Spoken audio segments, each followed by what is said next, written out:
Assalamualaikum warahmatullahi wabarakatuh. Bismillahirrahmanirrahim. Ada istilah menarik, kalau ini saya ngertinya dari dunia komputer, file save system. Ini yang ngerti komputer mesti ngerti ya. Selalu persiapkan dirimu untuk jika seandainya mengalami kegagalan. Kalau komputer itu ya titik file save itu begitu error nggak karu-karuan, kamu reset saja kembali ke awal, aman sudah. Kamu juga begitu, dalam dirimu sediakan ruang untuk file save system ini. Karena hidupmu tidak tentu, kita tidak ngerti nanti menghadapi apa, mengalami apa. Ya mungkin dalam jangkauan pengetahuan kita nyaman-nyaman saja, tapi sopo ngerti, siapa tak? Wong kita tidak ngerti dalam hidup kita ini nanti akan mengalami apa saja. Ya siapa tahu nanti tiba-tiba perang dunia ketiga muncul misalnya. Jangan-jangan kamu malah seneng, wah kuliah libur berarti Pak. Iya. Wong ya dunia serba ndak mesti kan sekarang. Ya kayak kemarin, tiba-tiba gara-gara virus yang sangat kecil saja jungkir balik orang seluruh dunia. Kamu tersisihkan di pojok-pojok rumahmu semuanya. Itu kalau tidak siap mental selesai kita. Maka sediakan file save system dalam diri kita. Nah, gimana Pak manusia bisa punya file save system? Kalau komputer sih gampang, ada banyak, kemarin kita belajar banyak teori tentang ini. Mungkin bisa kembali ke episode-episode patah hati menurut banyak filosof, banyak kalangan dan lain sebagainya, dalam rangka membangun ini file save system. Saya kasih contoh ya, file save system ini saya ambil dari para filosof eksistensialis. Ini bagi saya semacam personal file save system,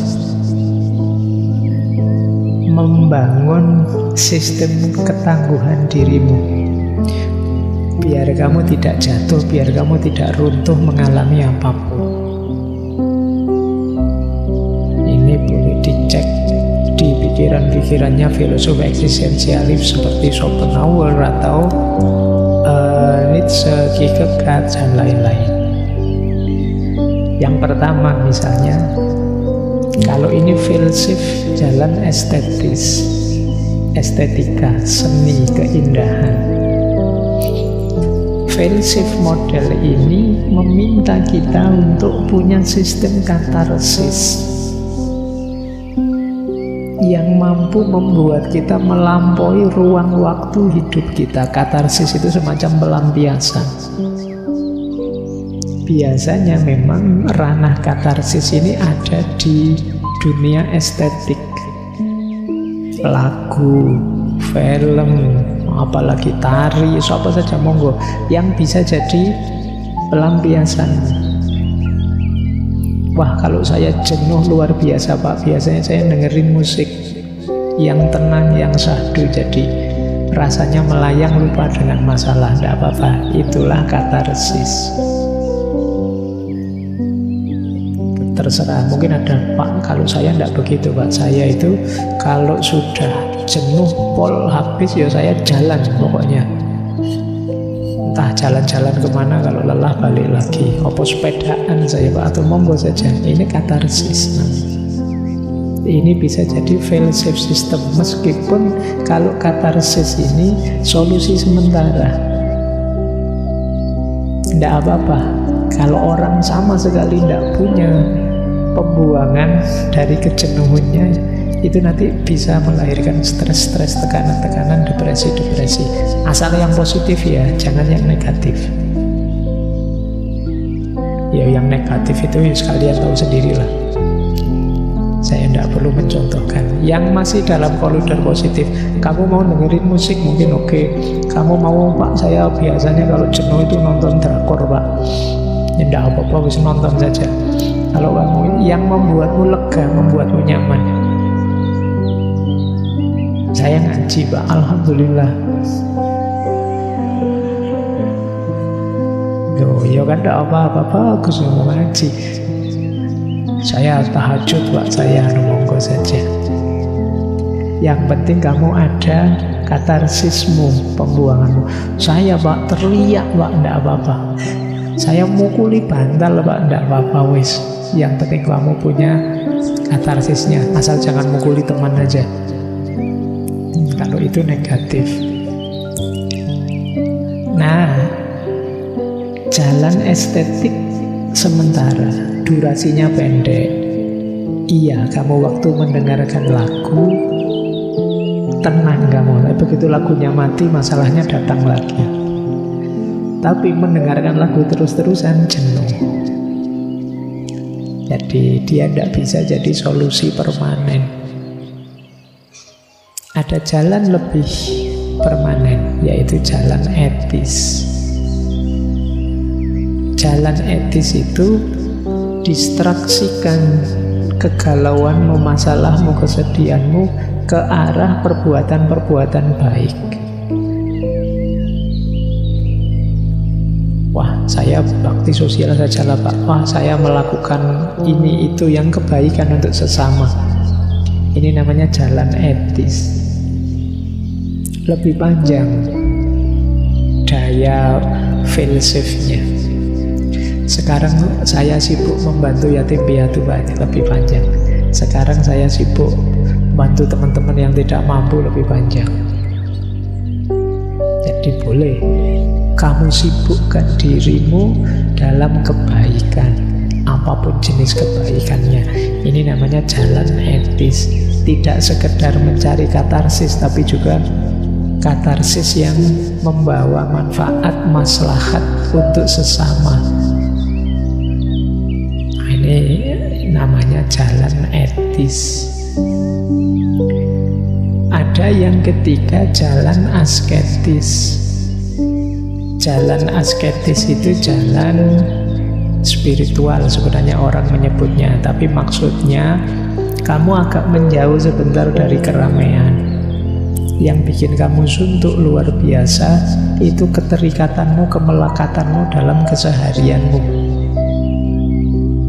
Tarik diri sebentar, istirahatkan pikiran, hatimu, kesibukanmu sehari-hari. Ini jalan asketik. Tidak apa-apa sementara tidak ketemu temanmu. Temanmu tidak pernah kangen padamu kok. Jangan-jangan kamu minggir sebentar, mereka syukuran, alhamdulillah dia tidak ada. Jadi ayo minggir, tidak apa-apa. Ya minggir sementara untuk berjumpa. Kalau orang sufi ada kholwat, ada uzlah, dalam rangka pembersihan. Nanti kalau sudah tangguh, sudah kuat, tidak mudah terpengaruh, kembali lagi. Jalan asketik lebih permanen. Jadi karena nanti kita jadi tangguh mental batin kita. Ayo ya, kamu bangun sendiri. Saya tidak tahu kamu mampunya di level mana membangun fellowship system ini. Tapi semoga kalian bisa di salah satunya ada. Jangan sama sekali tidak punya. Biar kamu tidak kesulitan nanti kalau ada masalah. Biar kamu tidak sama sekali drop jatuh.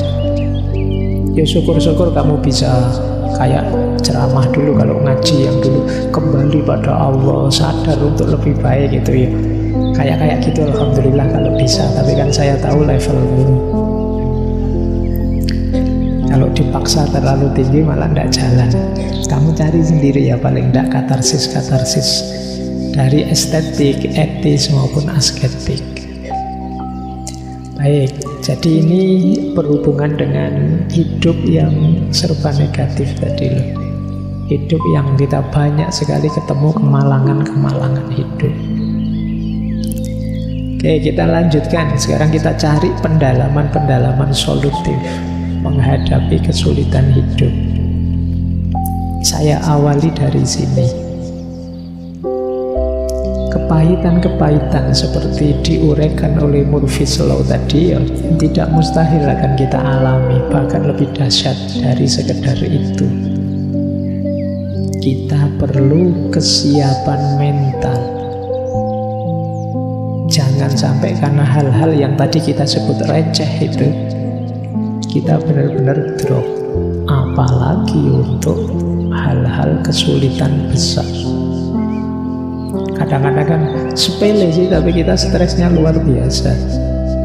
Sekedar laptop hang atau error saja kadang-kadang kita jengkelnya luar biasa. Apalagi listrik mati juga, apalagi sinyal error juga. Waduh, kalau tiap hari begitu kan depresi akhirnya kalian. Baik, ini saya awali dari sini ya. Secara psikologis, mari kita yakini, mari kita mindset ini. Kalau teman-teman ingat kemarin Martin Seligman ya, mari kita ingat-ingat dalam diri kita, kemalangan apapun yang kita alami, kesulitan hidup apapun yang kita alami, yang pertama ayo kita yakini bahwa itu sementara. Tidak ada yang permanen. Tidak mungkin orang hidup itu susah terus tidak ada senangnya, atau senang terus tidak ada susahnya. Tapi saya merasakan begitu ya Pak, susah terus hidup saya. Kalau begitu itu mindset, cara berpikirmu. Karena kamu mindsetmu negatif, yang kamu lihat dalam hidupmu yang negatif terus. Bahkan positif pun kamu lihat negatifnya. Waktunya senyum hura-hura, wong wisuda, waktunya syukuran malah kamu sumpek sendirian.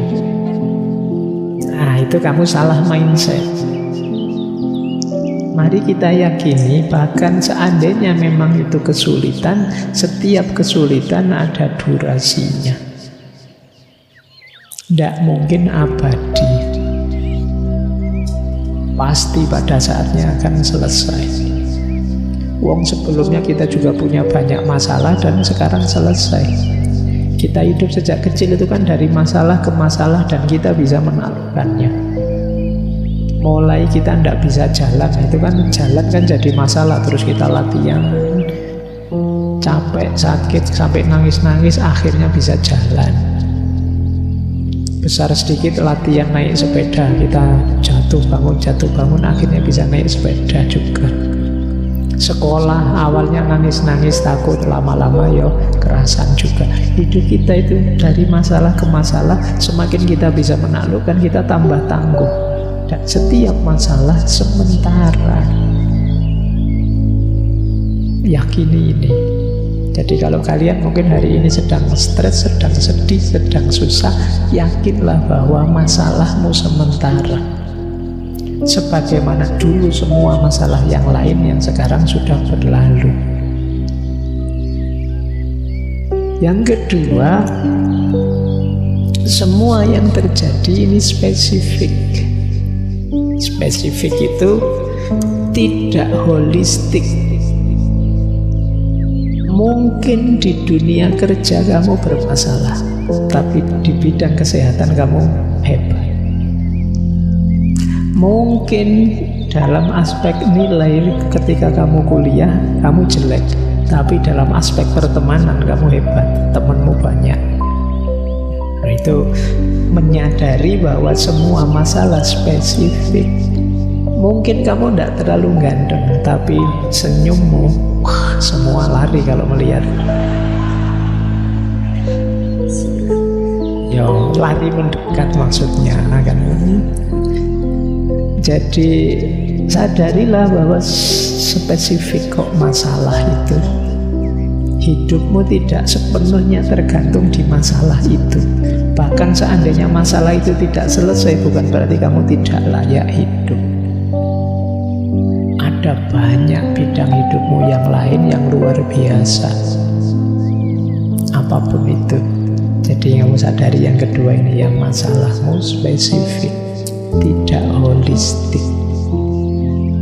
Maka tidak ada satu kesulitan pun yang pantas membuatmu bilang dunia saya hancur Pak, hidup saya habis. Enggak. Hanya satu bagian kecil seandainya ada yang memang benar-benar menurutmu gagal. Itu pun bisa ditutupi banyak hal yang lain. Dan cerita-cerita seperti ini kan banyak tokoh-tokoh besar yang awalnya Einstein yang tidak naik kelas lah, dan macam-macam. Itu kan banyak cerita-cerita seperti itu. Wah, saya bolak-balik putus, stres Pak, saya mungkin tidak bakat punya pasangan. Ya tidak apa-apa, emangnya hidup hanya tentang pasangan? Ada banyak sisi hidup yang lain. Oke ya, itu yang kedua. Ini penting kesadaran ini. Yang ketiga, semua yang terjadi tidak personal. Tidak personal itu jangan sampai kita merasa aku saja yang susah kayak gini, orang lain juga banyak. Tidak usah khawatir. Tidak personal itu mungkin kalau bahasa kalian, jangan baper, jangan GR. Bukan hanya kamu yang susah, yang lain juga susah. Masing-masing orang punya masalahnya sendiri-sendiri. Jangan dianggap kamu saja yang susah. Kadang-kadang kan kita jadi sensi karena merasa aku saja yang susah selama ini. Dosa apa aku sama Allah kok aku dikasih gini terus? Lu yang selain kamu juga banyak dengan ujiannya masing-masing. Jangan dianggap personal. Allah kok ngincer aku terus tuh ya.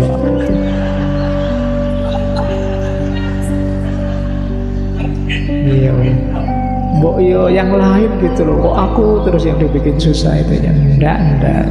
Kamu jangan kegeeran. Jadi yuk, jangan dianggap personal lah. Enggak, semua orang ujian itu maknanya luas sekali. Jangan-jangan itu justru bukti sayangnya Allah padamu. Boleh diulang kembali dulu patah hati dari perspektif sufisme. Dan yang terakhir tentu saja semua yang terjadi ada hikmahnya. Ada pelajaran yang bisa kamu ambil untuk hidup jadi lebih baik dari semua kemalangan tadi. Nah, kalau itu solusi praktis yang kanan itu. Yang pertama apa? Tenang, turunkan tensi, ambil nafas dalam-dalam. Meditasi boleh untuk menenangkanmu. Kalau sulit, talk to someone, have a deep meaningful conversation. Cari teman untuk saling curhat, berbagi. Itu gunanya punya sahabat. Di temennya juga begitu, latihan jadi pendengar yang baik. Jangan latihan jadi ustadz, dikit-dikit ceramah, sebel temenmu nanti. Temenmu baru curhat apa, kamu sudah ceramah, waduh haram kayak gitu, qala Allah Ta'ala. Nggak jadi curhat temenmu, dia tambah stres. Kamu tambah ngancam neraka, kayak gitu itu neraka. Tambah depresi dia. Oke ya, cari teman yang enak diajak curhat. Jadilah kalian teman yang enak dicurhati. Kalau bisa, kalau memang sulit, cari, lakukan sesuatu yang bisa mendistraksi pikiranmu biar tidak stuck di situ terus. Mikir-mikir apa lah, mikir-mikir perang Israel Palestina, mikir apa, mikir yang sana-sana, yang biar kamu lupa sama. Ajak diskusi-diskusi apa temanmu yang biar kamu tidak stuck di masalahmu terus. Kemudian lakukan hobimu, engage in your favorite hobbies. Seneng apa, lakukan itu. Asal tidak mahal, kalau mahal duitmu habis nanti. Yo nanam-nanam apa, itu kan murah. Melihara ikan apa. Hobi saya moge, bapak, yo abot. Besok kalau kamu kaya tidak apa-apa. Jadi engage in your favorite hobbies. Dan istirahatlah. Kadang-kadang kita itu kejam sekali pada diri kita sendiri. Dipaksa ini, dipaksa itu, diforsir ini, diforsir itu. Istirahatlah. Ngapain kamu secapek itu mengejar hal-hal dunia? Ambil nafas, istirahat. Entah cara istirahat yang seperti apa yang kamu inginkan, tapi istirahatlah. Baik, Ini secara psikologi menghadapi hidup yang pahit, hidup yang penuh cobaan-cobaan, kesulitan dan kemalangan, seperti dalam Murphy's Law. Kita lanjutkan. Nah, sekarang filsafat. Ini saya kumpulkan kalimat-kalimatnya para filosof eksistensialis.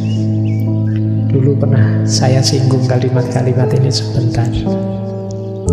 Secara rasional, perhatikan kalimat ini. Yang pertama, man can do what he will, but he cannot will what he will.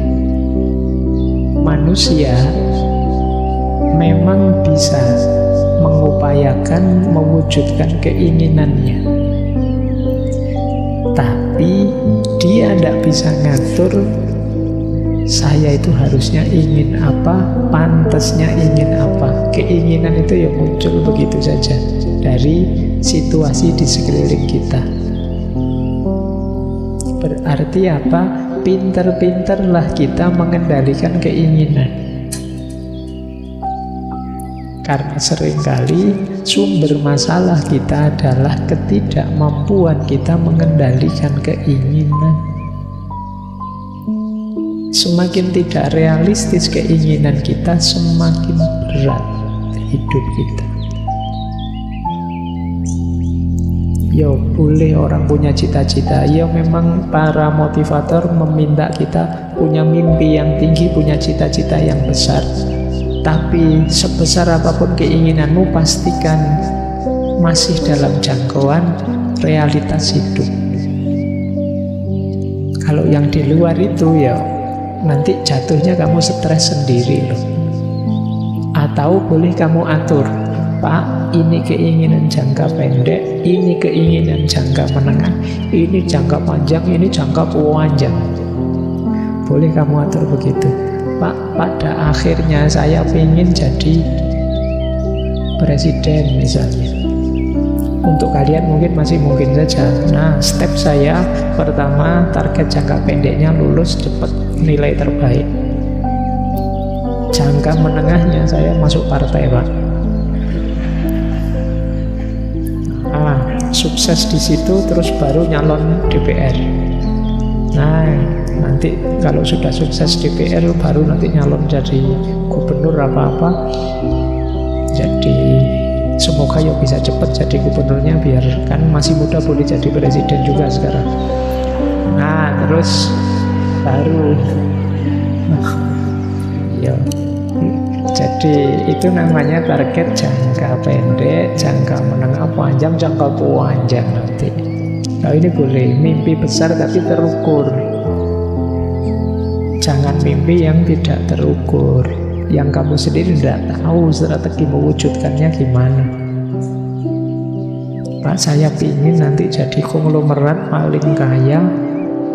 Ya kira-kira 10 tahun lagi lah, Pak. Lu caranya gimana? Enggak tahu, Pak. Nah, enggak tahu ya jangan. Kalau tahu enggak apa-apa. Saya ada cara cepet, Pak. Ya saya deketi saja anaknya konglomerat. Siapa ngerti mau nanti kan saya jadi mantunya konglomerat misalnya. Nah, ya boleh kamu rancang masa depan, tapi yang realistis. Inginkan apapun, tapi jangan sampai keinginan yang harusnya membantumu sukses justru jadi berbalik menyerangmu, yang membuatmu putus asa. Kamu sendiri yang ngukur.